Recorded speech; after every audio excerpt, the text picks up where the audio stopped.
Moshe the speaker, Moshe the speech maker. For an important event, such as at your bar mitzvah or bas mitzvah, it's up to you to speak to the guests. This speech is not something you'll think of on the spot. You will invest a lot of thought and research into it. And you will probably get some help preparing the speech. Speaking of speeches, there are some people, such as kings, presidents, and prime ministers, who employ full-time speechwriters for themselves. These professional speechwriters are creative and talented and know just how to fill the speech with the right ideas, stories. Oh, I know this story. That's a terrific story. And even jokes. That one tickled. But there was no speechwriter from Moshe Rabbeinu. And no jokes. These speeches were straight from his heart. The previous 4 books in the Torah are full of Hashem's words, which Moshe faithfully documented. Devarim, our rabbis of the Talmud say, Moshe said it on his own. Can you imagine? I had no idea.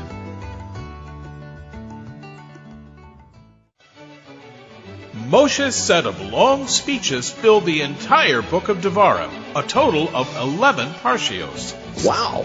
This book, our wise sages tell us, is also called Mishneh Torah, meaning a repetition or a review of the Torah. You may have seen this hard-to-pronounce word. Deuteronomy. I don't know what that word means. It's from ancient Greek, meaning second law. Get the idea? Deuteronomy is Mishneh Torah.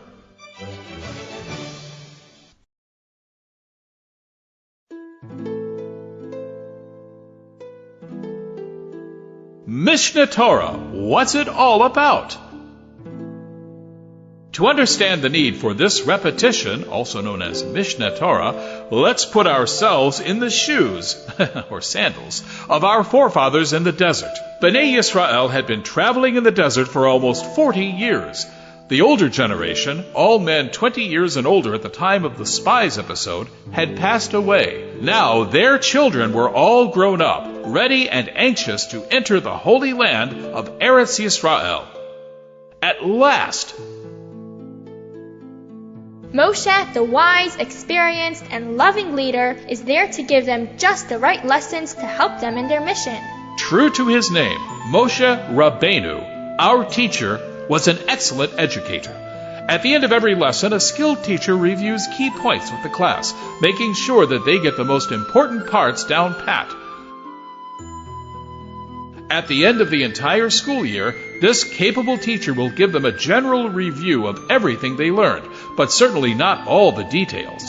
He or she will focus on the main points, whatever is most important for the next year's challenging grade. Back to our Parsha. Bnei Yisrael were about to graduate from the desert classroom, and Moshe Rabbeinu was making sure that they were ready for their grand entrance into Eretz Yisrael, focusing on whatever he thinks is important. Moshe will spend the next days recounting their adventures in the desert, peppered with a bit of tender, loving scolding, and reminding them of all the ups and downs along the way, sometimes more downs than ups. And let's not forget, he'll also give them plenty of pep talks, telling them to learn from past history, trust in Hashem, and everything will work out for the best. Better than the best. In Sefer Devarim, Moshe will review many mitzvos they already learned, such as keeping kosher and Shabbos. He will add some important points to mitzvos they know about, and even teach a lot of brand new mitzvahs. Now that they will be entering Eretz Yisrael, also known as Eretz Canaan, among non-Jews whose entire lives revolve around idol worship, Moshe warns them time and again of its dangers. It is evil. Pure evil. wicked. He guides them with some helpful ways to make sure they don't get caught up in that big idol-worshipping mess. We'll hear from Moshe some wonderful blessings for doing mitzvos. Yes! Yes! And harsh punishments for not doing them. Oh, you can't, you mustn't. And believe it or not, towards the end of Devarim, we'll be treated to a beautiful poetic song called Shiras Ha'azinu, coming from Moshe Rabbeinu. So the book of Devarim is sort of a book of opposites. It contains sad stories of past mistakes and words of encouragement for a new time and new place. It contains many mitzvos, some old and some new. Devarim was inspired by Hashem, but it's also Moshe's personal message to Bnei Israel. Devarim has everything the Jewish nation will need to help them graduate.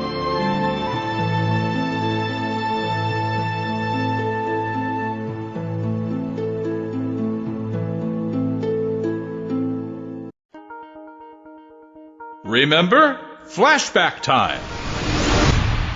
At the beginning of his speech, Moshe gave them some quick flashbacks. A sort of history lesson, reminding them in brief about some past episodes. Here at Shazak, we'll take you back in time to experience those flashbacks. Are you ready? Ready or not, here I come! Buckle your seatbelts and tighten your helmet.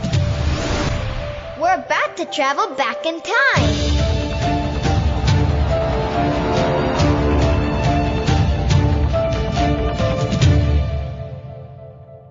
If you like this Taste of Shazak Parsha video, you'll love the complete video at Shazak.com. You'll also get amazing Parsha quizzers, puzzles, Parsha on a page, and the Parsha post. Use coupon code Shazak for a great discount.